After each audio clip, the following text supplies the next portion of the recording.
Hi, Owls. My name is Jessica Okafor, a member of the Kennesaw Excellence Society, and I'm here with a very beloved professor at Kennesaw State University, Mr. Tom Garr, for our very new series here, Owls Uncovered.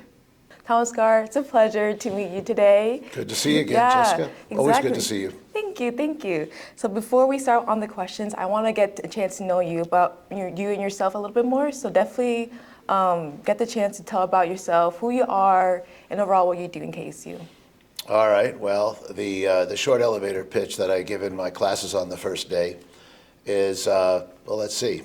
Tom Garr. I'm originally from New York. Awesome. I've been here 8 years at Kennesaw. I teach the Econ 1000 class, which every living, breathing student here has to take, which is fabulous. And so I have people from every college. Mm-hmm. I've taught over 12,000 students since I've been here, and it's exhilarating. I'm a Wall Street guy.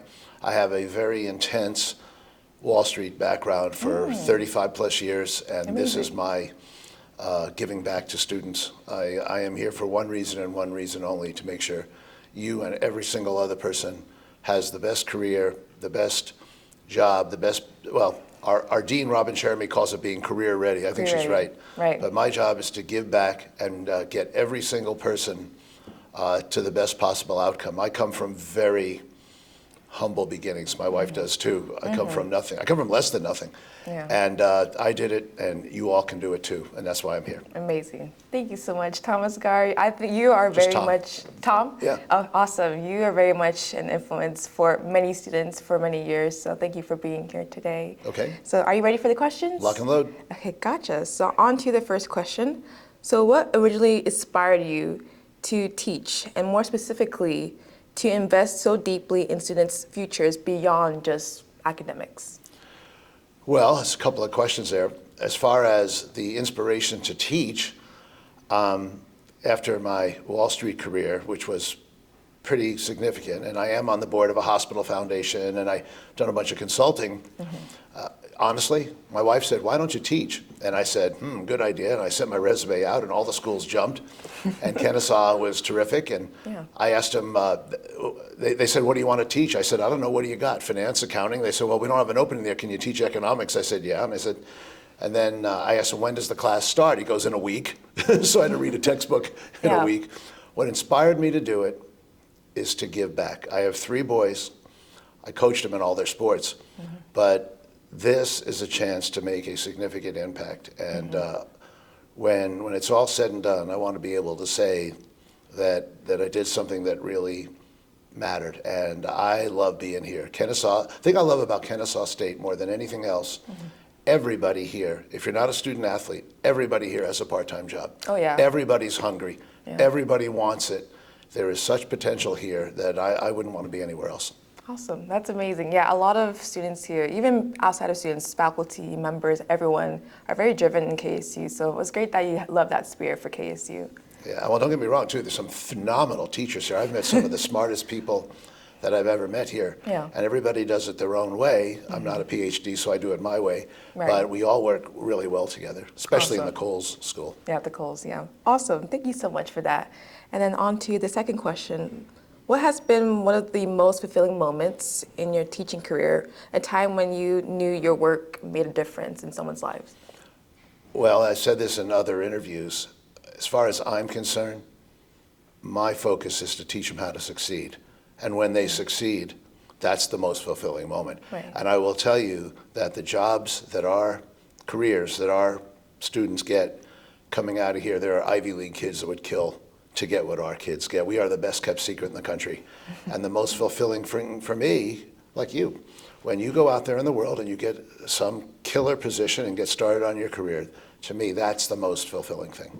And I do it one student at a time, and every student matters, no matter who they are, no matter where they're from. And the other thing I tell, and this is something that I think I told you once before, it doesn't matter how you start. It only matters how you finish. Exactly. And we get it done here, and that's what is the most fulfilling thing for me. Awesome, thank you for that. Yeah, I had the chance to meet with you personally with our one-on-one, and I was very much enlightened with everything that you said thus far from our meeting, and I still remember till this day. So. Oh, bless your heart. Thank you for that. So on to question 3. How can students balance practicality when it regards to finding a stable job in comparison to balancing their passions in life? I'm not sure they're mutually exclusive. Okay, I mean, I'm teaching, and this is my passion. This is what I want to do. But work should not be work. Okay, work should be you're doing what you want to do, and you get paid. The best of all jobs, you wouldn't do it this way, but it's almost like you should pay them for it. I mean, you should, if you're not in a job that just, or in a major, excuse me, if you're not in a major or a career focus getting ready for your major for graduation, if you're not in something where you don't just get out of bed in the morning and say, I just can't wait to get there, it's going to be great. I have 2 degrees. Right. My first degree is from Cornell University in industrial labor relations, and it was okay, but I found out I didn't like it as much. Went out of school for a little while, then went back to school at night while I was working, because I didn't have any money, and the company I worked for, Frito Lay, paid for it, and to get my MBA. And I got into that thing and I was hooked. I mean, it was literally, if somebody behind me was talking, I'd want to rip their throat out. I mean, I was just, be quiet. I was so into it. Yeah. I said, this is it for me. There's absolutely no reason, whether it's nursing or teaching or education or psychology or biology or business or engineering or any major or 61 other things I didn't just mention, there's absolutely no reason why every student can't have that. And if you don't have that, then talk to your advisor, talk to your teachers, talk to me, talk to anybody, and find it. There really is no difference between the passion and what you're doing. Exactly. And sometimes it takes a little longer, like in my case, to connect them, but once it hits, you're gonna know. Exactly. I can't describe it. You'll wake up one day and it will just flat out be there. And that's what I want for you and you. Thank you. And I think it's all about the experience whenever they meet people every day, or just, finding that opportunity that day where they're able to be like, I found my moment in life. Which, by the way, is what's so great about this. Is a great big Division I school with what they say 50,000 students or whatever. Just about anything you can be interested in, there's somebody else here who's interested in it, whether it's faculty, staff, and other students, clubs, groups, teams, whatever. And you just got to be willing to go out and find it, whatever it is, and you can capitalize on that and ultimately long-term monetize it. So Absolutely. It's all here. Yeah, wonderful. Thank you for that. All right, next question. So this is specifically for students in general. What are some small daily habits that students can adopt now that can dramatically change their lives in the next 5 years? Student stuff as in academics or student stuff as in life? Perhaps both in All general. right. In academics, I'll tell you, and I think I may have told you this, we call this the Tom Garr Sunday night rule. Most important day of the week is Sunday night. Go to the store, buy a calendar, and mark the entire week out in like 15-minute increments. And everybody can access everything on their phones now. I mean, if you're standing in line over there at Chick-fil-A and there's a long line and you're waiting on your Grubhub order and you can bang out 3 paragraphs in a chapter on your phone while you're standing there, do it. Yeah. You will all be shocked at how much more time you have than you think you have. And I tutored all 3 of my boys in all their stuff going through, they went to Alabama. And my boys are 35, 29, and 29, they're twins. And we did this. I mean, they would literally, every Sunday night, they would call me from Tuscaloosa and say, okay, here's what I've got. Monday, I've got this. Tuesday, I've got that. And if you have a part-time job, that goes in there too. And you literally map it out. So that's the school side of what I would tell everybody. The Sunday night is the most important day of the week, and that's when you lay it out. And then every night when you go to bed, you look at the calendar, did I do the things I was going to do? And if it's 10 o'clock or 10:30 and you haven't done them, then get out of bed and finish it up. As far as what you're saying, the passion for just life? Yeah, for their personal lives in general, what would they be like your daily habits that you advise for students? Hard work. Hard work always wins every single time, okay? If things are overwhelming, then you cut it into pieces, but you still get yourself into the mode of working hard. I always tell the students in my class, when you get out of school and you take that first job, you be the one person. Everybody says, how do I compete with Jessica? She's a machine. She's in here at 6:30 in the morning, works till 9 o'clock at night, works every weekend, volunteers for everything. Start getting yourself in that mode now, okay? I'm not saying you can't have fun and social life. Of course you should, and that's important. But start thinking like a professional now and ease your way into it. You'll have bumps and grinds. You will feel better, you will be fulfilled, and life will be good, and you will get there.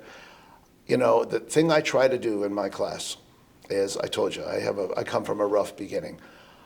I had great success in my life, made a lot of money, and now everything I do now, I can do. I have things in place so I can do exactly what I do. So in my class, one of the things I tell, and you may remember this, I tell everybody that if you do the things you need to do when you need to do them, someday you can do the things you want to do when you want to do them, because nothing is more important than freedom.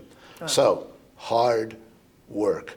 Whatever it takes, be the best. And there's nobody here at Kennesaw that can't do that. Love that. Thank you so much. I will definitely incorporate that in my daily life for sure. And then on to the next question. Yes, ma'am. So I'm gonna pick your brain for a second. Is that okay? Of course. If you could define the Thomas Garr mindset, what would be your core principles? Well, I think I just told you one of them, because like I said, I'm not a PhD. We have some brilliant, I mean scary brilliant people. Most of the ones I know are in the Cole School, because that's where I am. Yeah. And there's a bunch of people in the offices right around me. Every single one of them is just scary smart. I only have one thing. I work hard, and I know what it takes. My wife is exactly like me. She works hard, and the key principles for me are just there's always a hard work solution if you get the things kind of stacked up against you. There's always a way to do it. Now, if things really feel like they're really crashing in, sometimes you got to take the worst case scenario and work backwards and re-engineer it from there.